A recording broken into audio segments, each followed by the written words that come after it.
and thought it was high time we did an episode on tattoos and thought of getting you.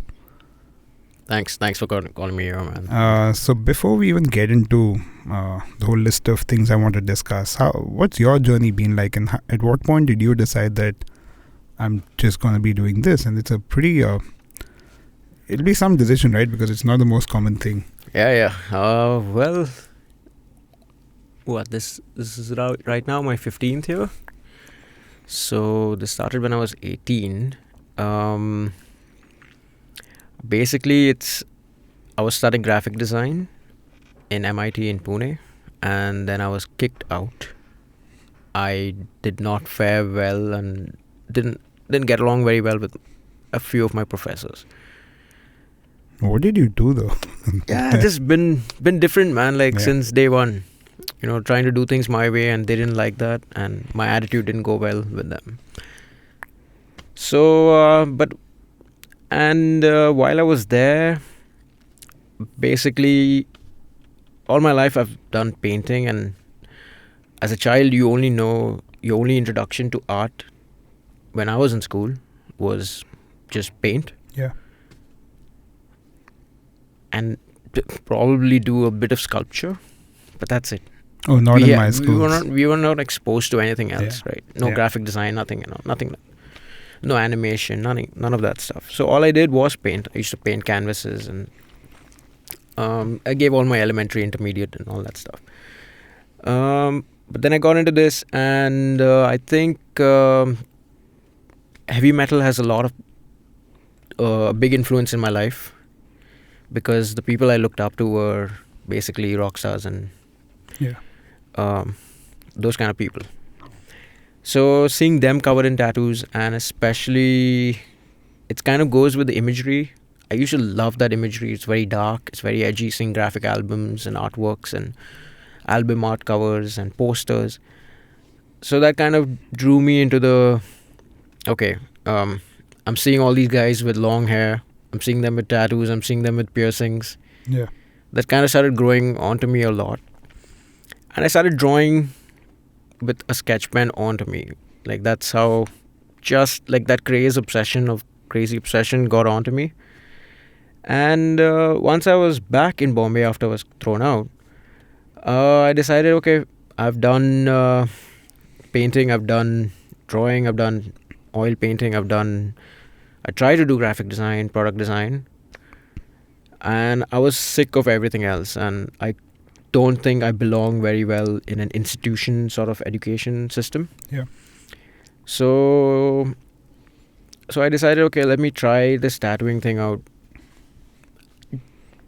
just as a hobby, maybe pursue it, because of course my parents were not cool. First being kicked out of college, man, and now suddenly to come and burst a bomb onto them that I want to try and take up tattooing. Is that what, 18, 19? 17. Yeah, 17. So, and my mother comes from a very corporate background. Of course, back then, things were very different, man. You go up to your parents and you tell them you want to be a tattoo artist. It was... Yeah, I can imagine. It was just... yeah. But... so slowly I started pursuing and going to a few tattoo studios, and with whatever portfolio that I had built up, I went there and I was like, okay, let's see if someone can train me. But the condition that was given to me by my parents was that you have to pursue your graduation in something. You have to be a graduate at the end of the day. We're not going to let you. So going back to everything, I went back into fine arts, which comes very naturally to me. It's just painting. So luckily, I did not have to repeat my first year, because they saw my portfolio and sort of they saw that I've already done my basic first year course, so they put me directly in the second year of fine arts, which was great. So I didn't have to repeat a year or start from anything. So while that was going on, we had made a deal with my dad and my mom that I can go on weekends to a tattoo studio and just probably just go on weekends for a couple of hours, just test your waters and come back. That's it. But they didn't know that I was going every day. I found that way more attractive, Yeah, of course. appealing to me, because that's where I fit in. I felt finally, because I saw people coming from all creative backgrounds, people who are older to me, people who've come from all creative fields, and finally there's a field where your work was appreciated instantly. So just to know that was also permanent on someone, I think that kind of stuck with me. And also that you can't make a mistake. Stakes are that high. So That's one of my questions later. What happens when you make a mistake? We'll come to that. Yeah.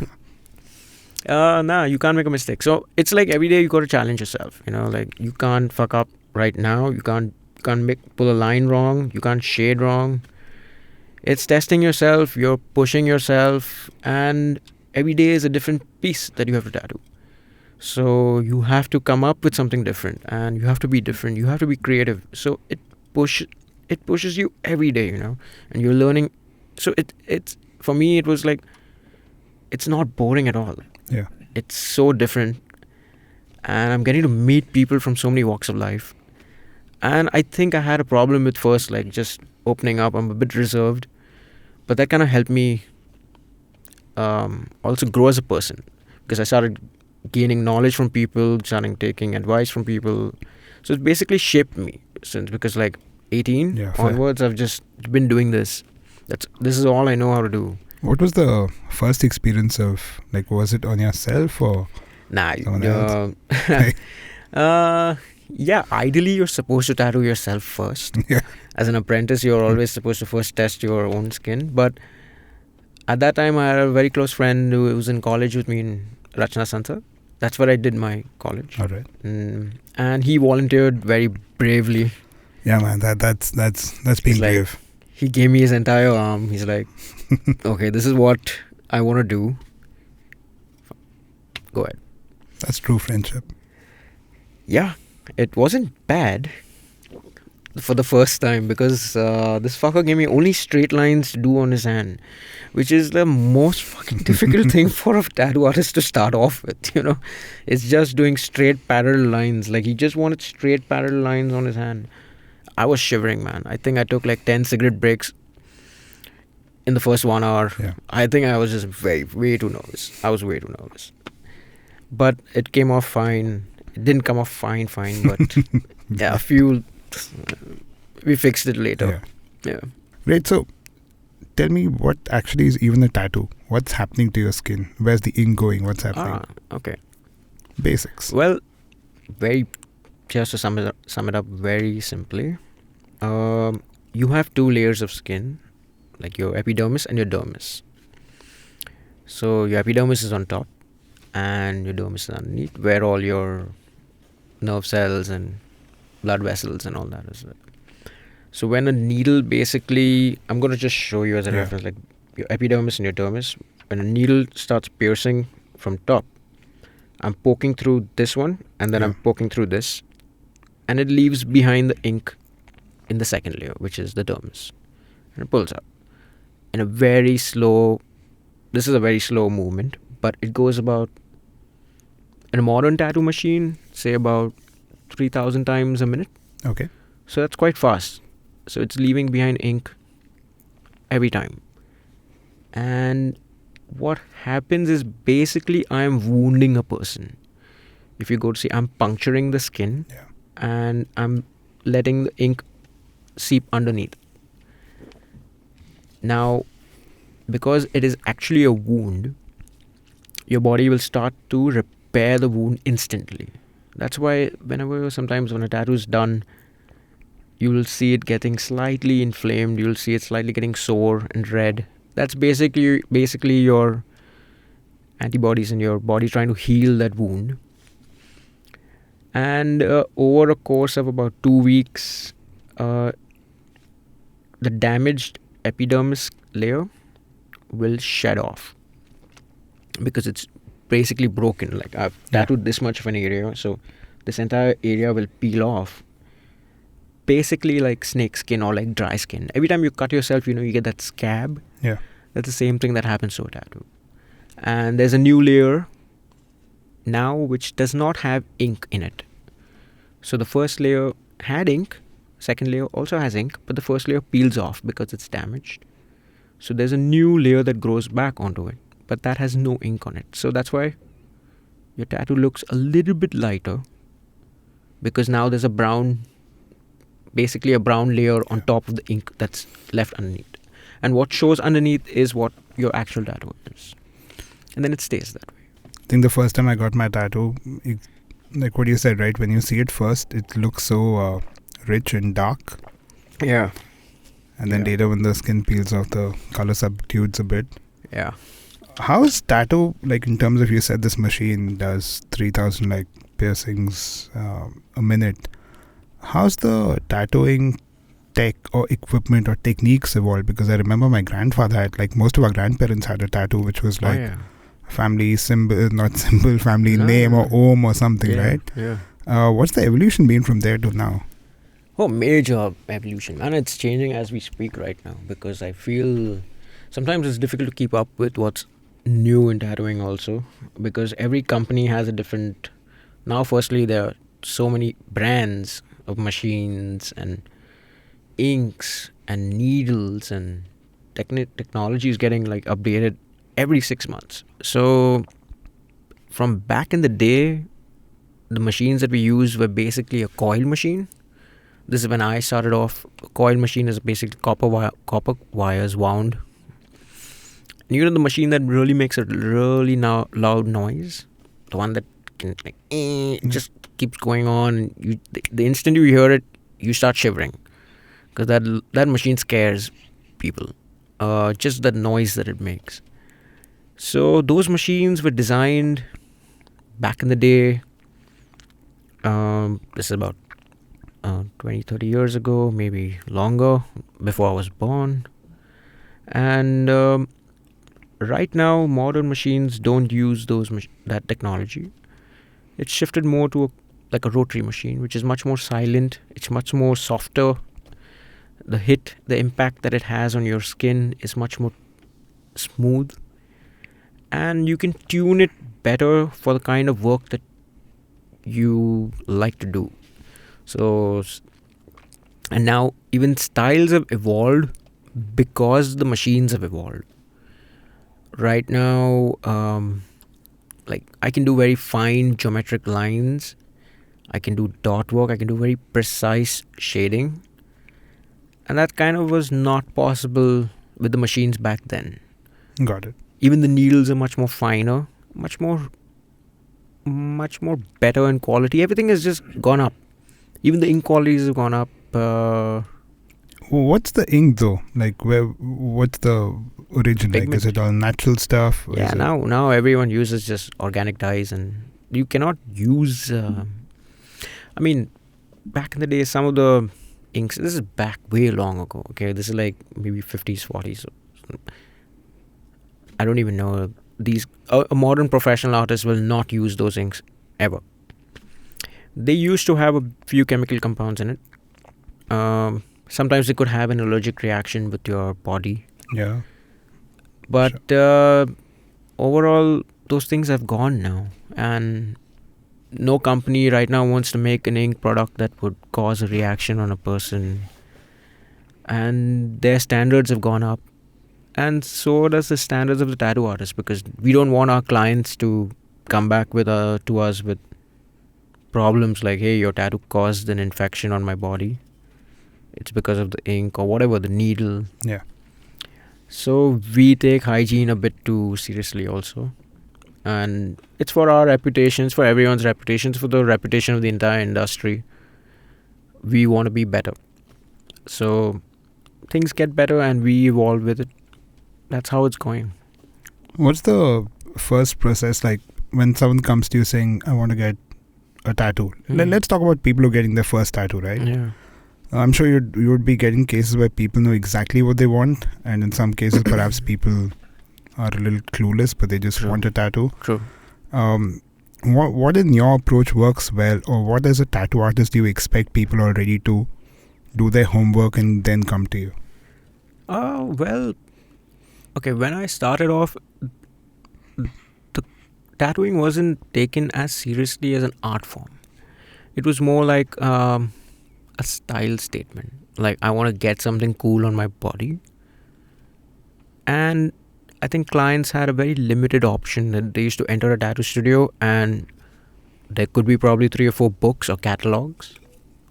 It was more like a menu card. You see the design, Yeah.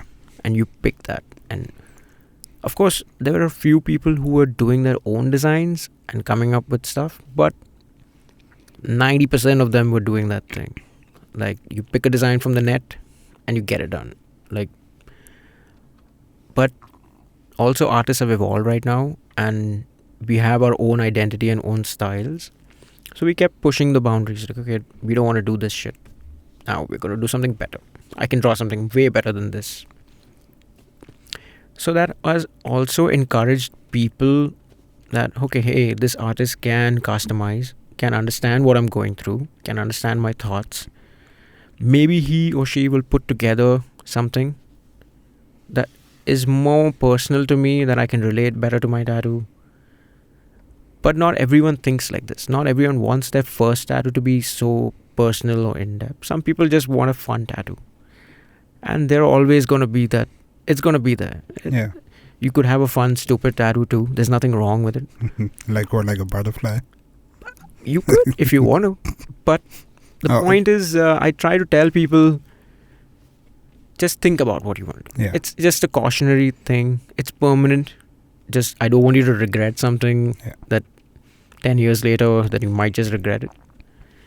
So I do advise people who've coming for their first tattoo, but from my end, I will tell people, right, first of all, you have to know what you want to do, because I take it a bit too seriously. Like, I don't want to do just time pass work. So I encourage people to think, because I like a more meaningful tattoo, and I like when people are also interested in getting a tattoo done. It makes me also more interested in doing a nice tattoo for them. Also, I can come up with something different, because I don't want to do the same old stuff every day. Yeah. What was your first tattoo that you got done? This one on my hand. It's a koi fish, but it's half done. All my tattoos are half done. I've never completed my entire tattoos. And all of my tattoos are half done. Why is that? Because it's just a very strange experience. This was done by my ex-boss. This was done by an ex-colleague. We used to all work together. This was done by a Japanese master 4 years ago. But it was all circumstances as such where it just couldn't end up finishing the tattoo. But it's a memory now, so that's more important to me. I don't really care. Yeah. So that was my first one. My first tattoo is Ikonkar, the Sikh symbol. And I'm not Sikh, but to me it takes me back to Golden Temple. And I'm not a very religious person, but the vibe there, like the energy there, that just takes me back to that. And I got that done, and I went home and I showed it to my parents, who were pretty shocked. And they're like, "What is that?" I was like, "Ikonkar." And they're like, "But it's flipped." And for a moment, I panicked so much, saying, "Wait, what? You've got to flip it." No, it wasn't flipped. They got it a little wrong. But man, I still remember that moment, saying, "Damn, did I just get a tattoo done wrong?" And the second one that you did was, it's a mandala. Yeah. And we use mandalas a lot in Swami, but again, mandala for me is about energy, it's about universe, and just takes me back to that whole same realm of Ikonkar in a way. Yeah.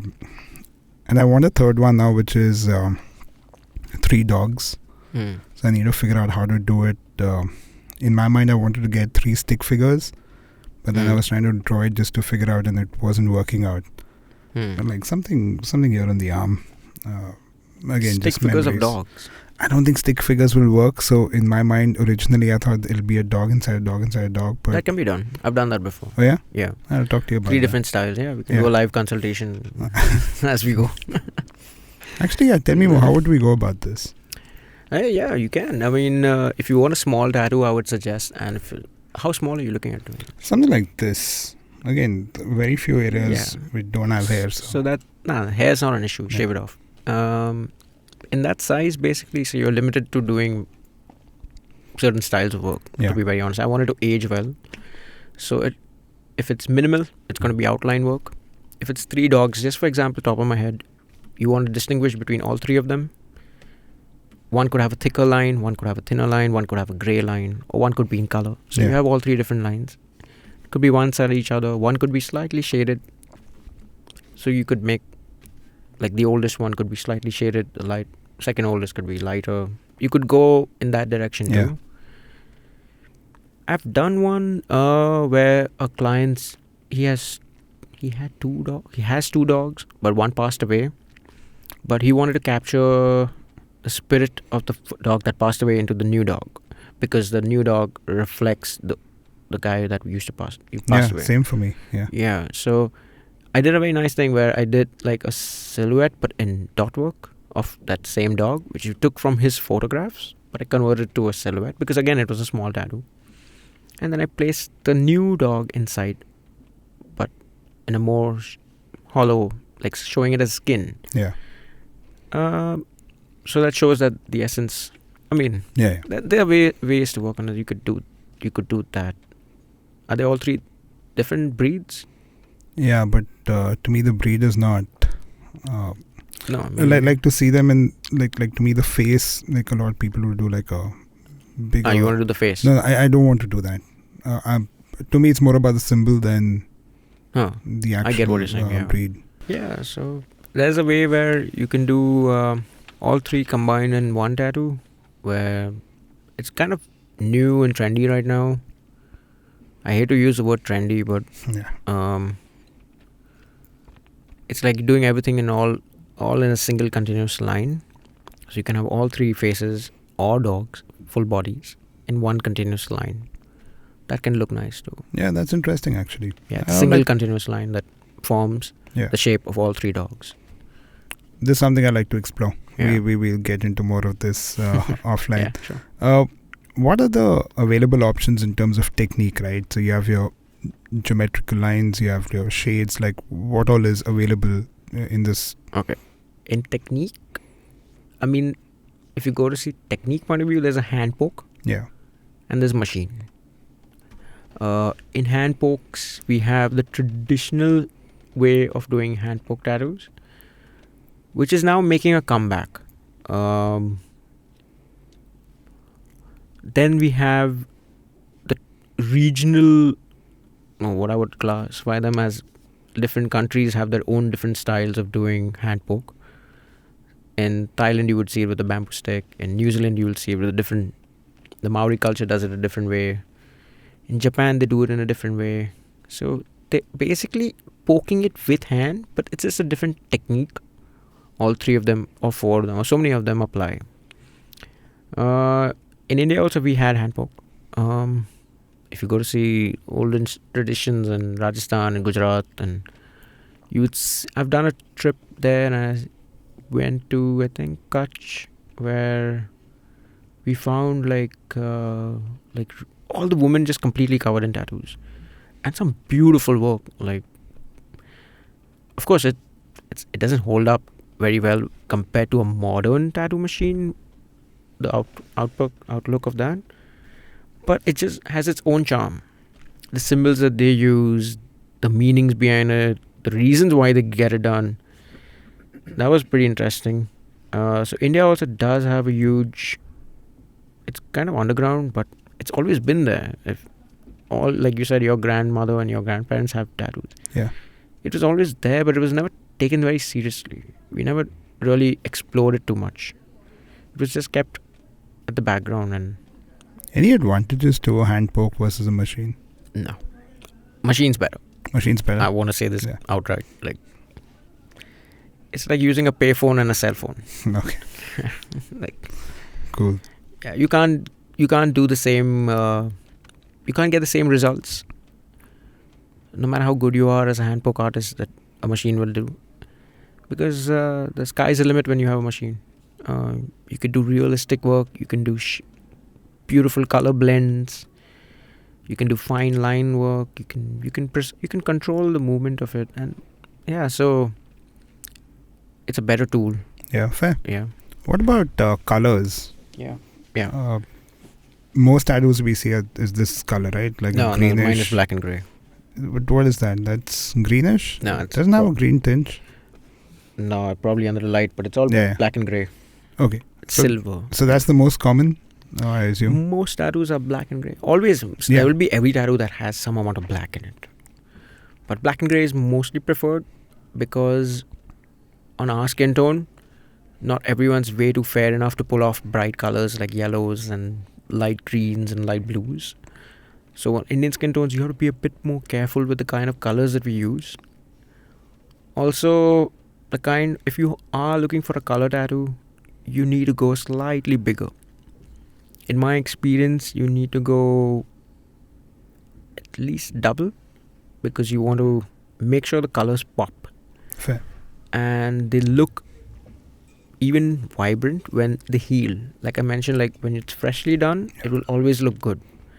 But for it to age well, you have to make sure that the tattoo is well spaced out, it's got enough space, breathing room. So when a person comes to me for a color tattoo, I have to educate them. Like, okay, you can't do everything in like a 3-inch tattoo. There's no way that's possible. Go bigger, it looks better, it will age better. And that misconception of, I think that has to go, that by the inch pricing, because everyone, like, not, I don't face that, but like that's a thing out there. There are a lot of artists who charge by the inch, which is kind of stupid. Yeah, It's very fucking stupid. It's a body like. Yeah, it's very fucking stupid. You can't judge a painting by the inch. Yeah. That's just dumb. But that's the way it goes. There's some practices like that which it's getting slowly getting washed away. And so people were afraid of going bigger before because of that stupid 1-inch, that per inch size thing. But if you go bigger, actually it makes my job easier because I don't have to do very fine work. And yeah, it looks better. Yeah, so fine. I don't care if a client comes to me with like a 4-inch, I might give them a 6-inch. But it looks better, so, and the charge is the same. So who cares? What do tattoos cost these days? Depends. It depends on what kind of work you're doing. So I charge by the amount of work that I have to do, not by the size. Yeah.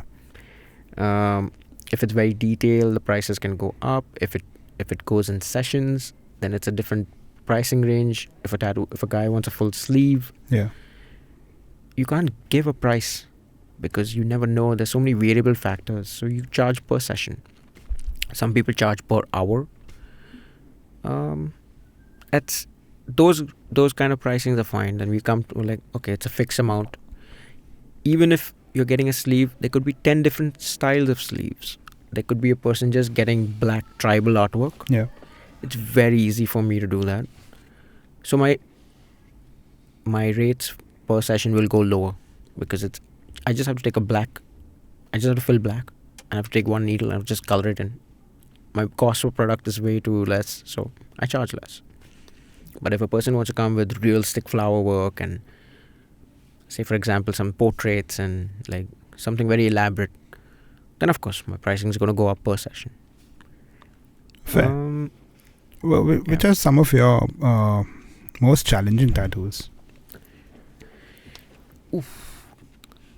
I think the definition of challenging has changed over the years for me because when I just started off just doing a basic tattoo was a challenge. Then doing shading was a challenge. Then doing color work was a challenge. Then getting into realistic work was a challenge. Now my challenge is, to be very honest, making time for other people. That's like, I can do any tattoo right now. It's just part of me right now. But the challenge I actually invite challenges. To be very honest, I'm very stupid. I tell people to give me their most craziest idea, and then for me, if I can execute it, I consider that as a win. So for me, that is the challenge. So which of those ones been? Every tattoo, every day. What I do is, it could be small, Yeah. but it's a challenge. It could be huge. It doesn't have to do with the size. Size just takes longer. That's my experience. It just takes longer to do. There are of course different challenges with doing a bigger tattoo, as in people have to have patience. That's the number one thing, because it does not get done in one session. It may go in months, sometimes years. And then, you have to face that every 15 days your tattoo is going to heal. The aftercare is a problem for some people. It screws up. Maybe some people like to gym or work out, so you can't actually go and exercise, or you can't swim. So there are, like, for 15 days. So that those people who are getting bigger tattoos, they have those challenges for them, to basically tell them, okay, this is going to take time. Have patience, because it's not going to look good in the first 3 sessions. It will start to look good in the 8th or 9th session. So to even convince them that, okay, have patience, that's a big challenge. And to make sure that your work is consistent throughout. In the smaller ones, it's just being creative.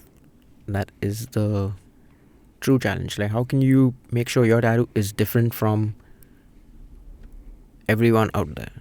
And that is my challenge. Like, I want to make my own stamp. And, okay, when I can see it after years, I'm like, that was done by me.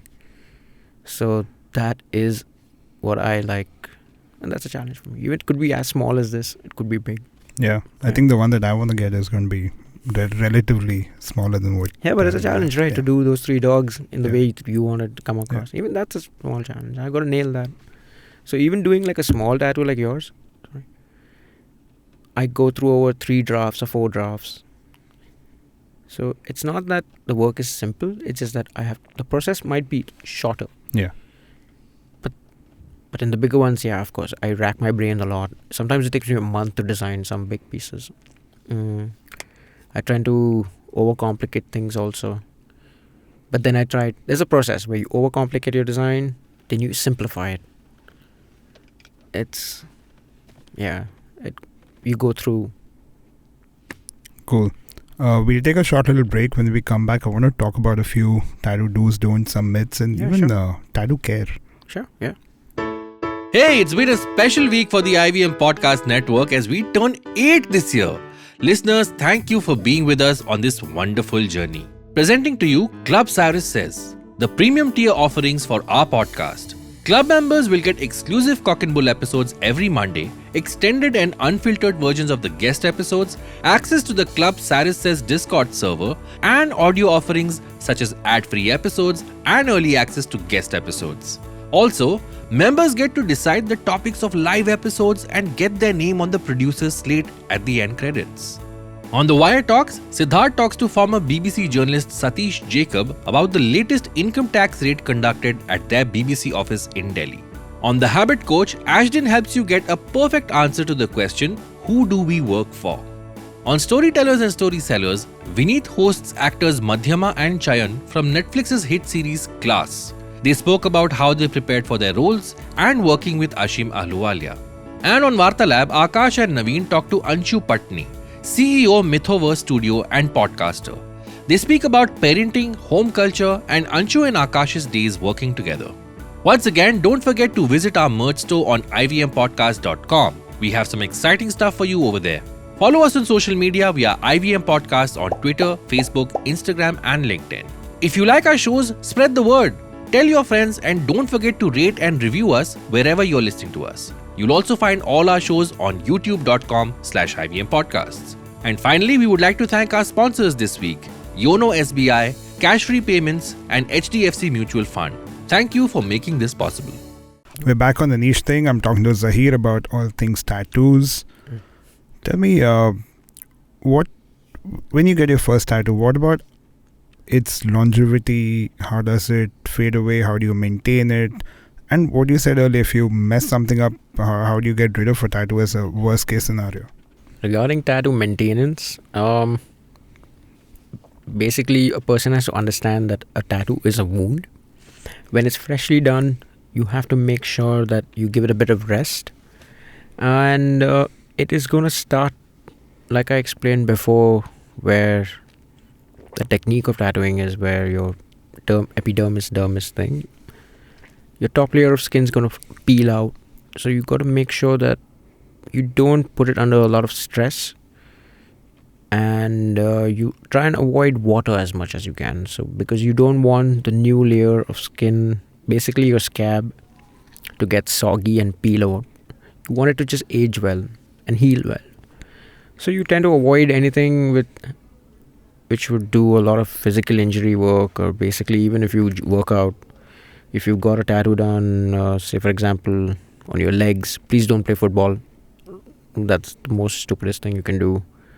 Don't go for long, like 10,000 steps walks when your leg is sore.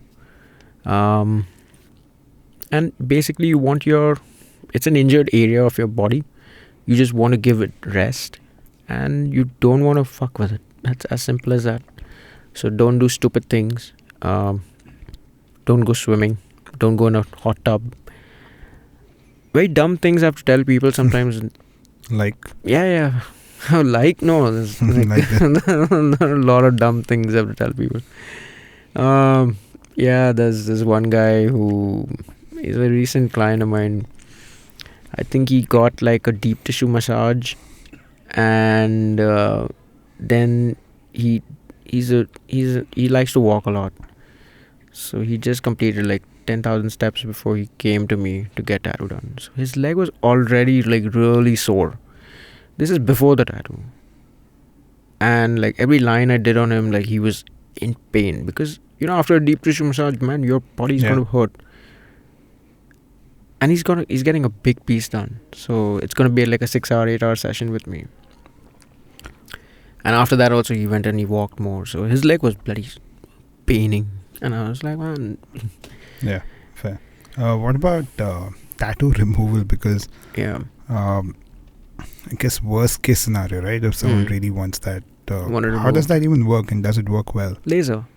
Now the technology is much better. Before it was a bit sketchy. But now laser removal is much more prominent, and people are doing that.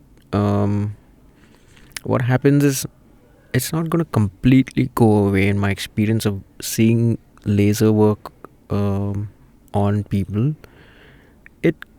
It fades it out to a point where it kind of just looks like a scar, and then you can you could do a fresh tattoo on top of it.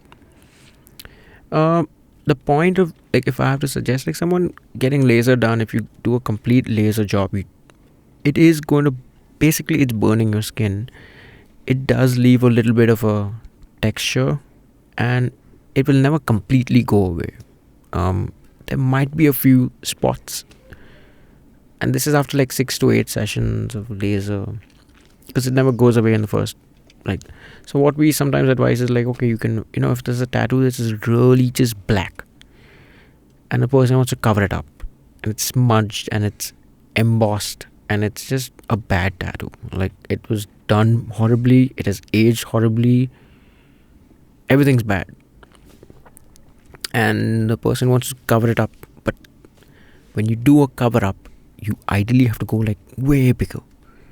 And if I have to cover up a 3-inch size tattoo, I will go 8 or 10-inch size. Like, I'm gonna go big. And especially if it's just a black block, it makes my job very difficult to tattoo something on top of black. So sometimes, okay, you can go laser it out. You can lighten the black up, as long as it looks about grey, or it looks a bit more faded off. So my new tattoo that I can do is much more easier. Do people come with you with names they've tattooed and now they want to do something on top of that? I don't do those kind of tattoos. Like, I don't do names. Man, strict. What all do you not do? So no names. What about butterfly skulls? I do everything. The rest is all cool. Yeah. Just names. I mean, that's some dumb shit. Don't get names. I mean, you can get blood relatives. Pets are fine. Anything that's blood related is fine. Yeah. But yeah, girlfriend boyfriend shit is. I think people are much more aware right now. I don't see that many people coming to me also getting that kind of stuff done. I think this was like when I started off. at that time a lot of people used to get names, and people used to not get their like partners' names, but they used to get their own names, which I found very confusing. So why you're writing your own fucking name? Like Jason Bourne. What if you need to know your name? But those are some dumb things, you enjoy them. Like now when I see someone with their own name, I'm like, you come from an era of tattooing which I know you from, like it's fine, now keep it, because it's, no one's going to do a modern tattoo right now with names. There are people doing it. I'm not saying that. Yeah. Cool. Anything else, like any myths around tattoos that you hear and kind of pisses you off? Myths. A lot actually. I don't want to name drop anything, but there was one client who was, his family was very paranoid about him getting tattooed, and they came in along with him for a consultation. And some of the questions that they asked me were very, I was like, what have you been studying about tattooing, So I think one of the parents or grandmother asked me if tattoos are addictive because I put drugs in them. So I was like, damn, like that's not why it's addictive, And then some of the myth, even one of the questions asked me was, will it ruin the soul of my boy? I was like, the ink doesn't go that deep, So there's some stereotypical myths that, okay, now my tattoo is going to be cursed, or I'm going to be outcast, but I think that's going away. I don't see more and more of people from different fields of backgrounds coming in to get tattooed. So that means that it's slowly starting to change. And I feel that's good because nowadays you see a lot of cricketers and celebrities with tattoos. So that kind of helps shape the culture in a broader perspective. It's become more open now, and I don't think it was seen as a taboo subject in the past. It's more acceptable now. I still want to push it as an art form. I don't want to keep it as just a tattoo. I want it to, it'll take a while for India to catch up in terms of the kind of work that we're producing. There are some great artists right now in the country, but not as many as we want them to be. So it's our job to push the envelope even higher. But yeah, and along with that, then you break the stereotypical images of, even when it comes to tattoo artists before, like I think like there was a certain image of a tattoo artist, like, okay, that's apart from me, everyone else is very heavily tattooed. I don't have many tattoos. But now there are girls entering who are tattoo artists. That's changed. That wasn't there before. That means they've accepted, like, people are, like, we are encouraging all those things. So we're seeing a lot of change in the field also. And that will help shape, it's a progress. And basically everything's pointing towards a good direction. Yeah. A fair point about the cricket. Like, for example, our cricket team, you look at them today, you look at the cricket team 15 years back, right? Yeah. Yeah. They're heavily tattooed. And every footballer I see is completely tattooed. I see boxers that were tattooed. And well, it's now just a form of expression, right? So it's taken as, like, if you really look at a person who's got tattooed like a lot, who's heavily got, the person really is an expressive person, like is proud of what they want to show. They don't fear things, and a tattoo will sometimes help you overcome certain personality problems also, which I've seen in people. So because now you're a bit more confident, you're wearing your belief in a way, so you're much more, like, who you are as a person also, and probably you're proud to, like, go and show the world also that, look, this is what I have and this is what I think, because people are going to ask you questions why you got this tattoo. I was just going to say, a lot of times it'll become a conversation starter, right? Like, it does. Yeah, it is a great conversation starter, because you get to know a lot more about the person. Like, there's a difference when someone comes up to you like, hey, why did you get this tattoo done? And someone just say, hey, I found it very cute. instantly in my head I can judge that person way too easily because that's a very Cute. naive way of getting a tattoo done. But then someone comes with me and explains their tattoo and something different that I haven't been exposed to. So yeah, it's a conversation starter and you get to learn stuff. And You can also get caught staring at people, like what you were saying. yeah, I've been staring. That's a big problem, man. That's a big problem. It's I walk into a room and I'm like, who's got tattoos? And I'm looking at every one of them, like, and it gets very awkward, especially in public places where I'm in a bus or if I'm in a plane at the airport and I'm like just staring at people. I'm like, oh fuck. Then you're going to look away and pretend that you're not staring at them. But I just want to look at the art. For me, it's just analyze there have been a few times where I've really, like, I've come across a couple of tattoos when I was abroad and I really loved it because it was so fascinating to see such work. For me, it was like, hey man, I'm never going to get the opportunity to do this kind of work back in my country. I don't get that many clients who are going full back pieces and going elaborate, and you just want to stare at the art, so you just want to look at it because it's a painting at the end. If it's done so beautifully, you just want to keep staring at it. And sometimes tattoos can do that. Yeah, that's what it is. Zaheer, how can people reach out to you on Instagram? Honestly, people, you can reach out to me on Instagram on my handle is Zaheer_C. But thank you so much for being on the show. Man, thanks. I'll be in touch. I think we'll figure my tattoo out soon. Pleasure. Come anytime.